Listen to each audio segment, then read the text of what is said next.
Багийн иргэдийн хуралдах эсэх нь байгаль орчин нөлөөлөх байдлын үнэлгээний тухай хуульд нэмэлт өөрчлөлт хийж байгаа яг энэ танхимд одоо ярих хүчин зүйл биш.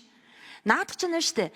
Аймгийн дарга одоо сумын засаг дарга, багийн засаг дарга тэд нар өөрсдөө яриад хурлаа хийгээд ажиллаа хийчихэл юм байхгүй да.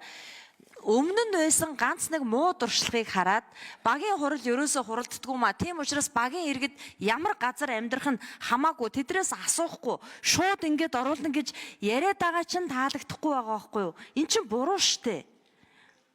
Тийм биз дээ. Энд багийн хурлыг бид нар хуралдуулдгүй маа гэд зүгээр тэнд амьдарч байгаа иргэний оролцоог, иргэний амьдрах орчныг эрүүл орчинд амьдрах эрхлүү нь халдаж болохгүй. Би уг нь энийг хилцэх дээр нь дэмжиж цаашаа ажлын хэсэг дээр нь ажлын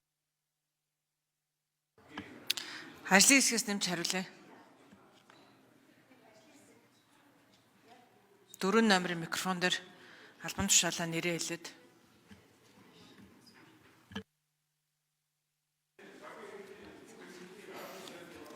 Микрофон насцсан байна. За. Хөрөлн боорчны бодлогын хэрэгжилтийн газрын дараагийн мөнхөн цэглэн гишүүний асуултанд хариулъя. Таны асуусан үндсэн хуультай холбоотой иргэд эрүүл аюулгүй орчинд амьдрахтай холбоотой бүхэн асуудал. За асуулт асуусан байхад асуултаа сонсъё. Бүрүүдэр гишүүнэ.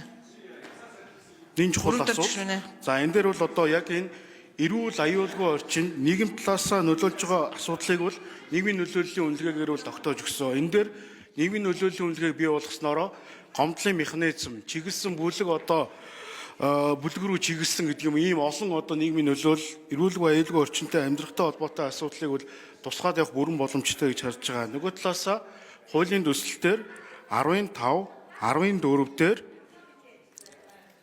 иргэдээс санал авахтай холбоотой зохицуулалт мөн одоо энэ иргэдээс гарсан саналыг харгалзан шийдвэрлэхтэй холбоотой зохицуулалт бол мөн туссан байгаа.